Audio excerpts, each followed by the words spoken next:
Hello there, welcome to Soul GPS. This is Ava, your coach, helping you leave or recover from a toxic relationship so that you can get your life, your health, and your future back.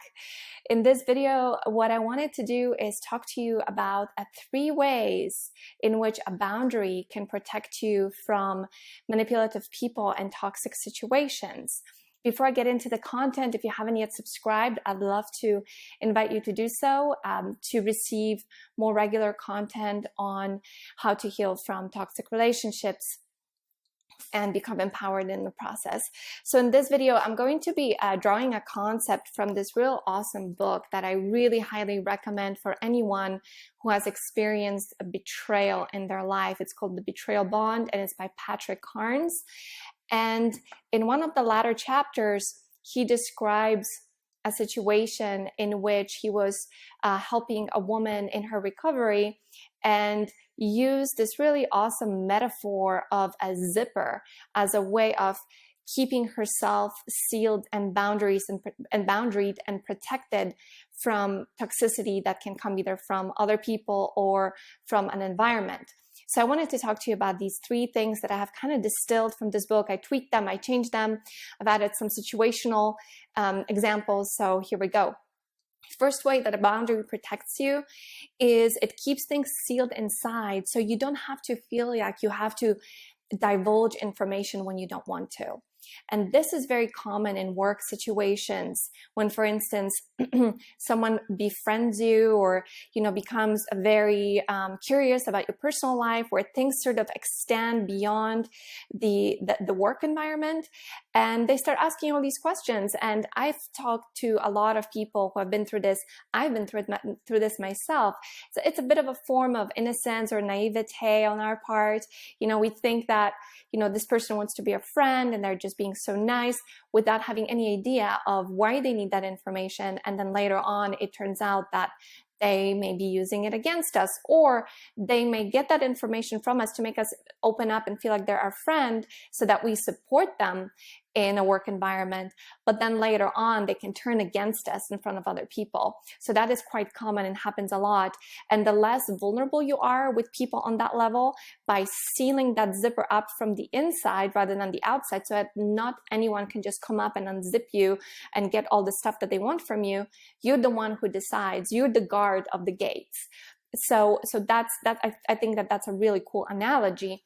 And also, sometimes we are in situations where, we're asked a lot of information, and we also don't want to be, rude or, come across as being closed up and not open and antisocial, goodness forbid, things like that. So what you can just do is use the strategy of keeping your answers to a minimum, especially during the first 2-3 months of, opening up to somebody new. And this is also very important during early dates when you're going out and meeting new people, as there are a lot of predators out there, and they're looking for people who are empathic, who are open, who are going to share information with them in order to create that trauma bond in the across the gamut of the emotional spectrum.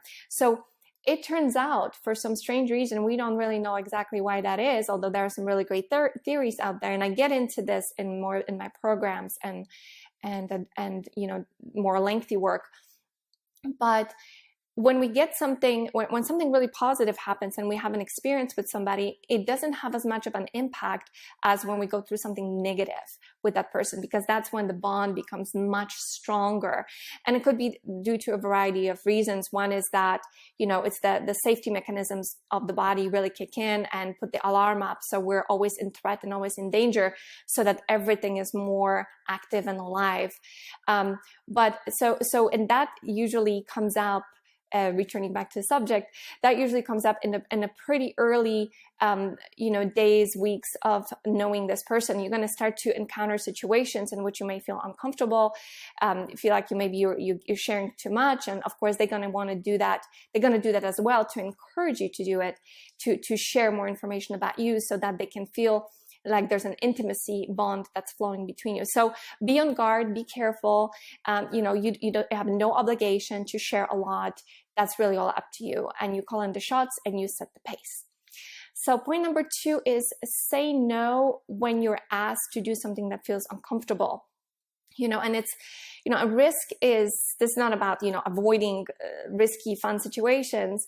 And I'm the queen of risk. I've traveled solo to over 30 countries, and, I've met a lot of people. I've been in situations that were maybe a little bit sketchy, and, as I know how that feels, and it's not always comfortable, although there's some thrill to it.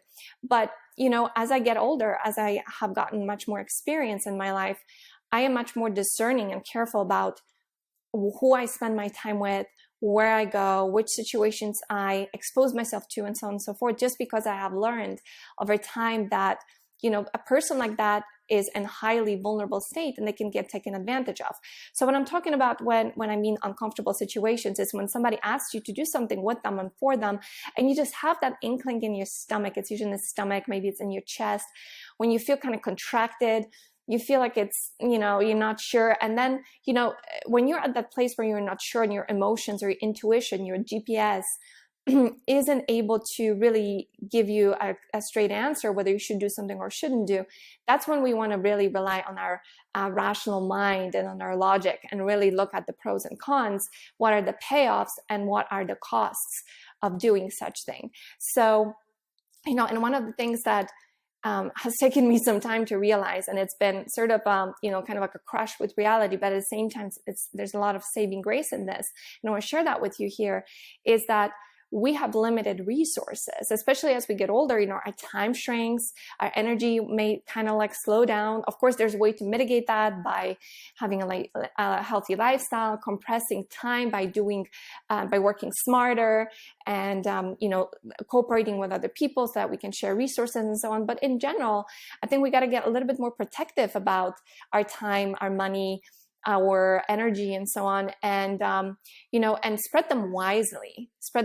So again, if somebody's asking you to like show up at some blind alley to meet them, or put you in a risky situation to do something for them, and it feels uncomfortable, just say no and feel good about that, because you really don't have to. And you don't have to even give any excuses why you don't want to do it. You can just say, sorry, no, but it just doesn't feel right, All right, point number 3, say yes when you really want to do something.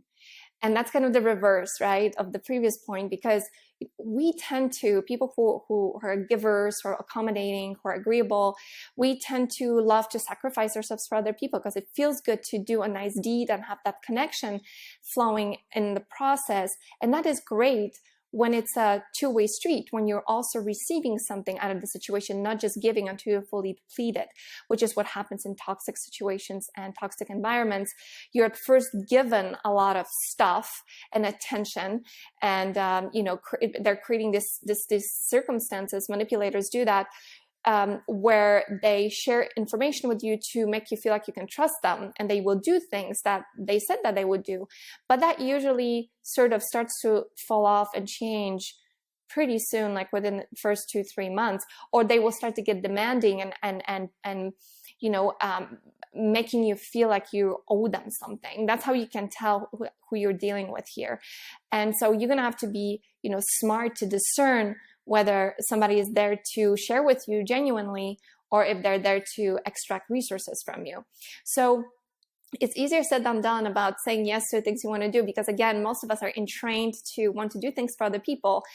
But there are times where you really need to kind of swap point 2 and point 3 here, meaning that when somebody's asking you to do something and you feel naturally inclined to say yes, but it's not going to really benefit you in any way, and the opposite happens, and you denying yourself something that is precious and important to you, such as going to a seminar, taking a class, buying something for yourself that you really feel like you really want, or spending time with the people you want to spend time with, or taking care of someone, or being cared for, whatever it may be. When you feel like you have a strong yes, do it and say it. So, so don't stop putting yourself last, which is, again, a very common tendency to people who end up in toxic relationships. Not all of them, because it can happen to any of us. But if you find that is your tendency, you're going to have to work really diligently at changing this pattern. It's like a neurological pattern that gets deeply engraved in our minds and brains. So change that. Say yes to something that you really want to do, even though you may feel uncomfortable doing so, but your logic tells you it's the right thing to do. And say no to the things that are not going to benefit. You do not have to say to people things about yourself you're not comfortable sharing. So this is kind of like backtracking here to point number one. But the point here is that we're going to have to, because nobody's going to do this for us, we have to learn to negotiate for ourselves on our own behalf.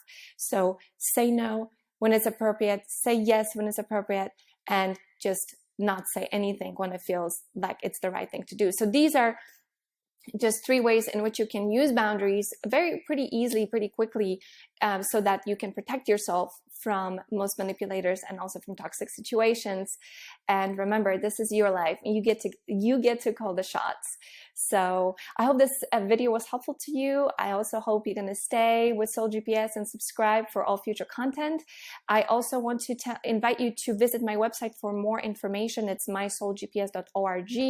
Information is down below, and I have a free SOS program. It's a 3-step program in which I help you triage when you find yourselves in a shocking situation, when you have been betrayed and your life just kind of goes into chaos. It's a really difficult time to navigate. So I just wanted you to know that you're not alone, and you can join our community there and share your story if you feel called to as well.